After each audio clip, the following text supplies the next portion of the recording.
बहुत अच्छा, मतलब फैमिली माता पिता को देख के मतलब कि वो दोनों बहुत खुश थे। मेरा परिवार, मेरा भाई बहुत खुश था, मेरी दीदी बहुत खुश थी, तो उसको देख के मुझे बहुत खुशी हो रही थी कि फाइनली मेरे मम्मी पापा को थोड़ा राहत मिला। इसके पहले जो आपने मेंस लिखा था उसमें क्या सब्जेक्ट था? मेरा फिजिक्स था। अच्छा, तो इस वक्त में गड़बड़ा गया था। हाँ, तो एक मोटो ये भी था कि इसका सिलेबस बहुत छोटा होता है और आप अच्छे से 2-3 मंथ में बहुत अच्छा, मतलब शॉर्ट टाइम में लार्जर इनपुट होता है ना, आउटपुट होता है, वो आप कर सकते हो। वो वीकली आप 1-2 दिन पढ़ लीजिए वीक में, वो क्योंकि फ्री का मार्क्स है, क्योंकि आप उसमें 72 आउट ऑफ 72 आपको मिल सकता है, तो वो बहुत इंपॉर्टेंट होता है। उसी से रैंक आई थिंक डिसाइड होता है कि मैथली और किस देश में पढ़ा जाता है।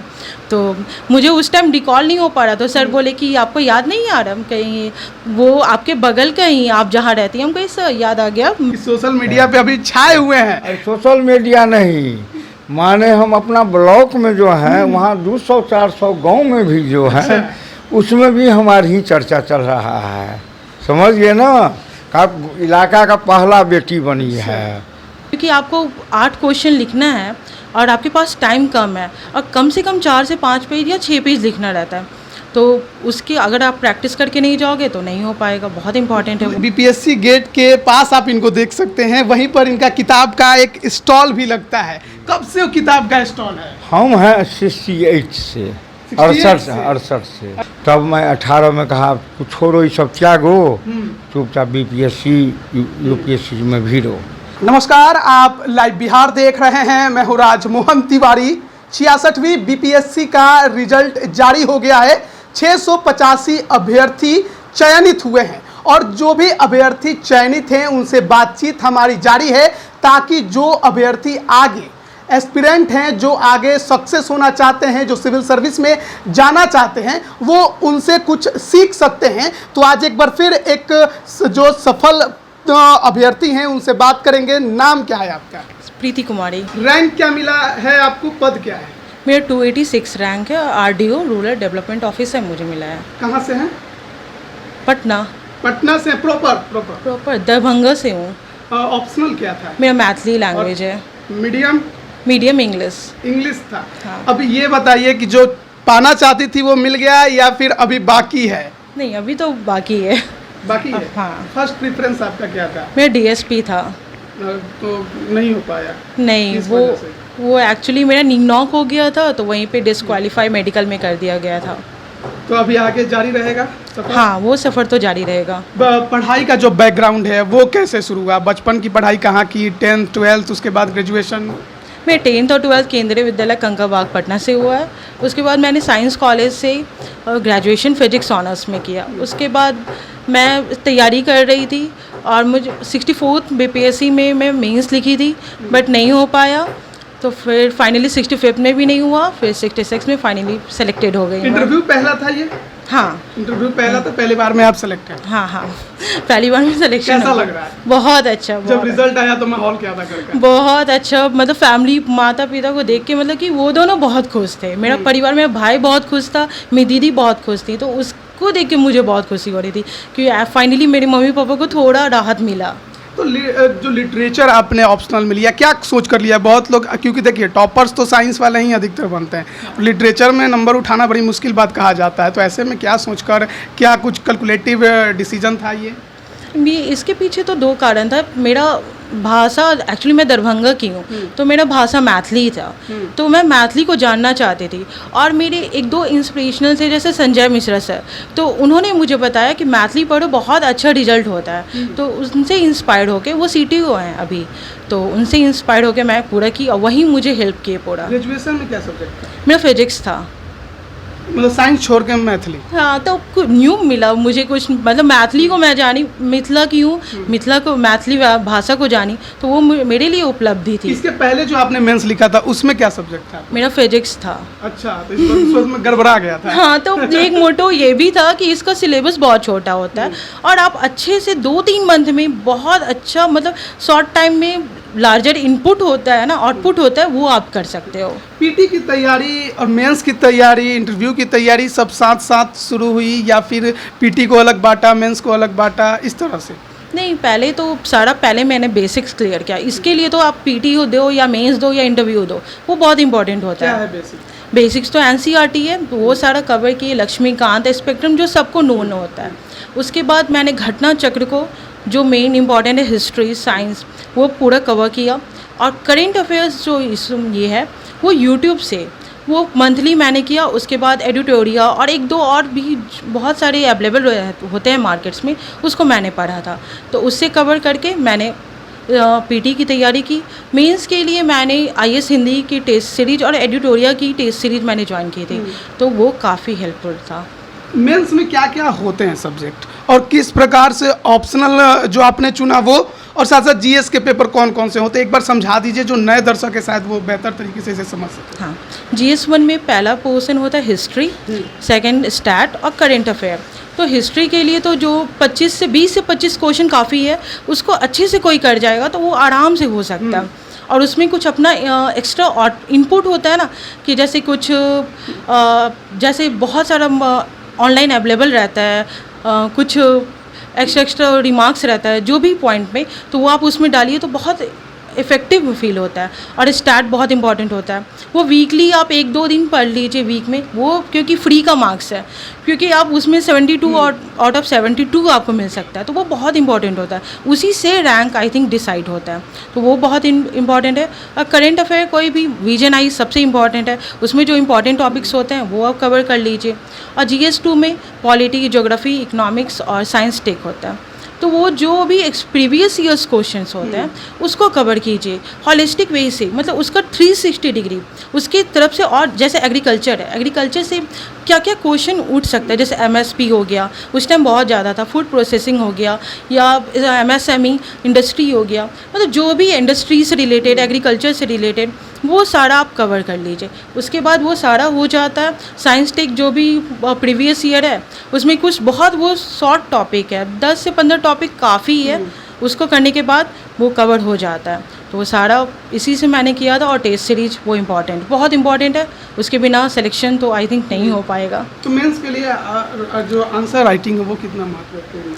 बहुत इंपॉर्टेंट है वो, क्योंकि आपको 8 क्वेश्चन लिखना है और आपके पास टाइम कम है, और कम से कम 4 से 5 पेज या 6 पेज लिखना रहता है, तो उसकी अगर आप प्रैक्टिस करके नहीं जाओगे तो नहीं हो पाएगा। बहुत इंपॉर्टेंट है वो। एक पेपर में 8 क्वेश्चन लिखने होते हैं? हाँ, एक पेपर में GS1 और GS2 में 8 क्वेश्चन। तो मैथिली जो आपका ऑप्शनल था उसके लिए अगर किताबों की बात करें तो क्या कुछ पढ़ा आपने? मैंने सुरेंद्र रावत सर का नोट्स पढ़ा था, और जो भी उसकी बुक्स होती है वो मैंने पढ़ा था। और ये संजय मिश्रा सर थे, वो मुझे गाइड किए थे, तो वो भी जो बताते थे कि कैसे आंसर लिखना है, तो उनसे मुझे बहुत हेल्प मिली थी। मतलब कि आंसर राइटिंग करिए तो आप एक बार अपने आंसर्स को सीनियर्स जो हैं या उनको एक बार दिखाइए। बहुत इंपॉर्टेंट है, उन्होंने मुझे गाइड किया कि इसमें स्पेलिंग्स का बहुत महत्व होता है, क्योंकि लिटरेचर एक ऐसा सब्जेक्ट है जिसमें स्पेलिंग गलत इम्पैक्ट कर देता है।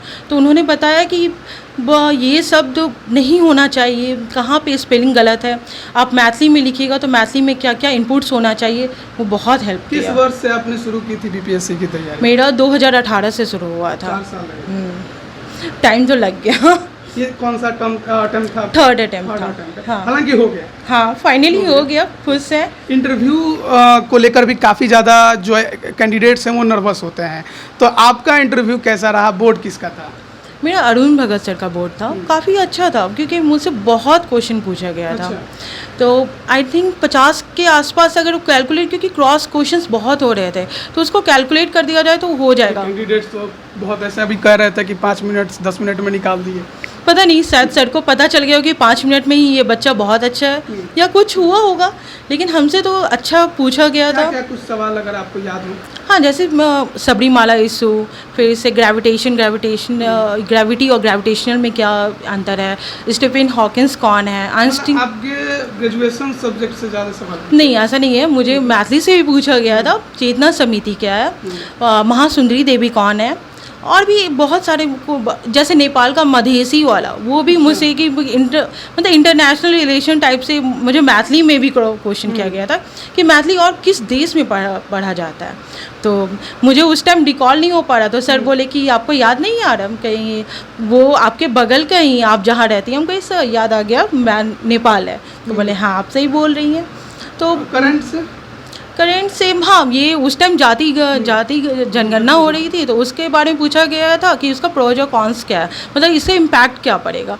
तो वो एक नोन क्वेश्चन था, क्योंकि वो सब तैयार करके जा रहा था, उस दिन भी पेपर में आया हुआ था। डीएसपी आपका प्रेफरेंस था फर्स्ट के लिए, तो क्या कोई सिचुएशनल सवाल भी रखे गए थे? हाँ, आप महिला की सुरक्षा के लिए क्या कीजिएगा?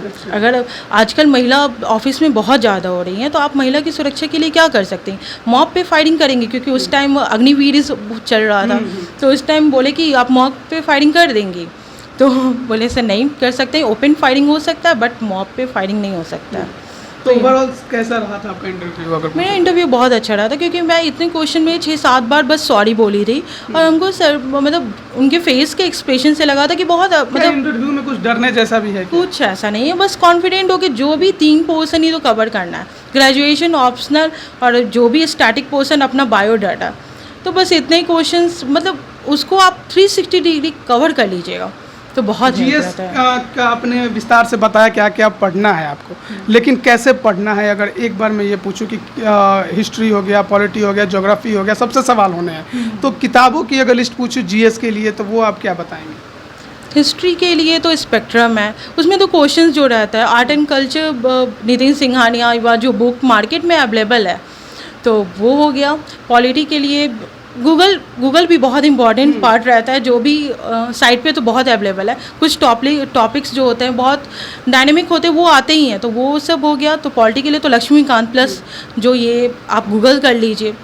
फिर ज्योग्राफी भी आपका प्रीवियस ईयर है, तो उसके लिए भी मैंने ऑनलाइन ही लिया था, और 1-2 नोट्स मेरे पास अवेलेबल था, और जो मैंने बुक पढ़ी हुई थी, जैसे एनसीईआरटी हो गया और जो बुक्स रहता है, तो उस सब से मैंने अपना एनसीईआरटी मोस्ट है, बहुत इंपॉर्टेंट है कि उसके बिना तो नहीं, मतलब एक आपको बेसिक घटना चक्र ही आप बनाइएगा, तो घटना चक्र बनाने से नहीं होता है, उसको याद और समझना पड़ता है कि भाई मैंने वहाँ पे पढ़ा है, तो उसको पूरे अच्छे से पहले बेसिक्स कवर कीजिएगा, तब आपको बनाने में भी मज़ा आएगा। बहुत बहुत धन्यवाद आपका, आप हमारे साथ जुड़ी। लेकिन एक सवाल मेरा रह गया, कोचिंग किया था आपने? नहीं, कभी नहीं, जब शुरुआत किया बीपीएससी का? नहीं, कभी नहीं। ऑनलाइन कभी ट्राई भी किया कि एक बार जाके कहीं देख लूं? नहीं, कभी नहीं, कभी मॉक इंटरव्यू वगैरह दिया? हाँ, मैंने दिया है। वो बहुत इंपॉर्टेंट होता है, वो देना चाहिए। हाँ, क्योंकि मैं पहले जब गई, मैंने चाणक्य में दिया था, तो फर्स्ट टाइम गई तो मुझे बहुत हेजिटेशन हुआ था। मुझे उस दिन करेक्ट किया गया कि नहीं आप गलत है यहाँ पे, ये तो बहुत इंपॉर्टेंट होता है। वहाँ पे आपको मेंटर्स बहुत सपोर्ट करते हैं, तो मॉक इंटरव्यू तो बहुत इंपॉर्टेंट है। बहुत इंपॉर्टेंट है, लेकिन कोचिंग जरूरी नहीं है, सेल्फ स्टडी बहुत इंपॉर्टेंट। बहुत बहुत धन्यवाद आपका। और एक और शख्स से मिलवाएंगे, इनके पिताजी हैं। सबसे पहले बहुत बहुत बधाई। एकदम बधाई।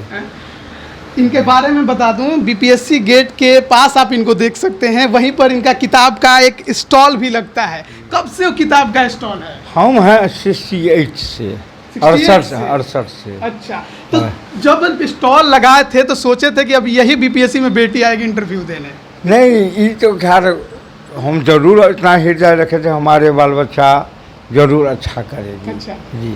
तो बीपीएससी का आप बोले थे करने के लिए कि खुद से तैयारी? देखिए, मेन बात है, इसको शिक्षा तो हम दे दिए, उसके बाद कहें तुमको जिस साइड में जाना है जा सकती हो। उसके बाद थोड़ा दिन बैंक के किया, उसके लिए मान के बताइए दिए, जो हाल 1 पॉइंट आधा पॉइंट से छूट रहा था, तब मैं 18 में कहा कुछ छोड़ो ये सब त्यागो, चुपचाप बीपीएससी यूपीएससी में भीड़ो। तो बीपीएससी दिया, तीसरा बेर में सिलेक्शन ली। तो अब तो बीपीएससी के सामने जब बैठेंगे तब बहुत लोग देखते हैं कि चर्चा आपका बहुत चल रहा है, बहुत चल रहा है कि सोशल मीडिया पे अभी छाए हुए हैं। सोशल मीडिया नहीं माने, हम अपना ब्लॉक में जो है वहाँ 200-400 गांव में भी जो है, उसमें भी हमारी ही चर्चा चल रहा है। समझिए ना, का इलाका का पहला बेटी बनी है, माने टाडी 4-5 ब्लॉक का पहला लड़की है जो वीडियो बनी है। अच्छा। अभी तक जैसे हमारे गांव में एक आपको डिप्टी कलेक्टर बने थे 56 में, रामउदार चौधरी थे, तो खैर वो तो एडीएम से रिटायर कर गए, समझ गए ना।